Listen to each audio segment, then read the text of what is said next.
расидан ба марҳилаи амалишавӣ яке аз ҳадафҳои стратегии ҳукумати мамлакат истиқлолияти энергетикӣ аз сарфакории истифодабарандагони нерӯи барқ вобастагии калон дорад. мутаассифона ёфт мешаванд нафароне ки бо назардошти манфиати шахсӣ аз дастгоҳҳои таъминкунандаи қувваи барқ берун аз ҳисобкунак барқро истифода мебаранд. бо мақсади пешгирии чунин кирдори ғайриқонунӣ ва ҳодисаҳои сӯхтор бо ташаббуси шуъбаи вазорати корҳои дохилии шаҳри Бӯстон дар якҷоягӣ бо кормандони хадамоти давлатии оташнишонӣ ва масъулини шабакаҳои барқӣ мунтазам чорабиниҳои ҳуқуқӣ гузаронида мешавад. дар рафти ҳамин гуна як чорабинии муштарак риоя накардани қоидаҳои истифодаи қувваи барқ аз ҷониби шаҳрванд Шарофиддинов Баҳриддин, сокини шаҳри Бӯстон, кӯчаи 25-солагии Истиқлолият, бинои рақами 1 ошкор гардид.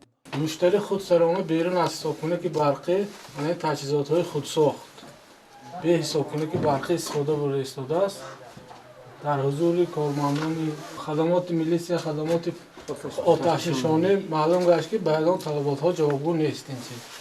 ин ҳуқуқвайронкунанда бо мақсади гарм нигоҳ доштани ҳуҷра дар таҳхонаи бино таҷҳизоти гармидиҳии худсохт насб намуда қувваи барқро берун аз ҳисобкунаки барқӣ истифода мебурд. ҳолати ошкор гардида аз як тараф талафоти барқро ба вуҷуд дорад, аз ҷониби дигар заминаи мусоидаткунанда ва оташангез ба сар задани сӯхтор шуда метавонад. нисбати ҳуқуқвайронкунанда дар асоси ду моддаи кодекси ҳуқуқвайронкунии маъмурӣ 372 риоя накардани қоидаҳои истифодаи қувваи барқ ва гармӣ ва 473 риоя накардани қоидаҳои бехатарӣ аз сӯхтор протоколи ҳуқуқвайронкунии маъмурӣ тартиб дода шуд. ба ҳамин монанд дар суроғаи кӯчаи 25-солагии Истиқлолият бинои рақами 4 ҳолати насби таҷҳизотҳои гармидиҳии худсохтӣ ба сар задани сӯхтор мусоидаткунанда ба қайд гирифта шуд. сокини ҳуҷраи 73 бинои мазкур низ дар таҳхонаи бино дар баробари роҳ додан ба талафоти барқ қоидаҳои зидди сӯхториро риоя накардааст. чунин санҷишҳои ногаҳонии гурӯҳи корӣ дар шаҳри Бӯстон идома дошта, тавре масъулин таъкид мекунанд, мақсади он сарфакории нерӯи барқ ва пешгирӣ аз ҳодисаҳои сӯхтор мебошад.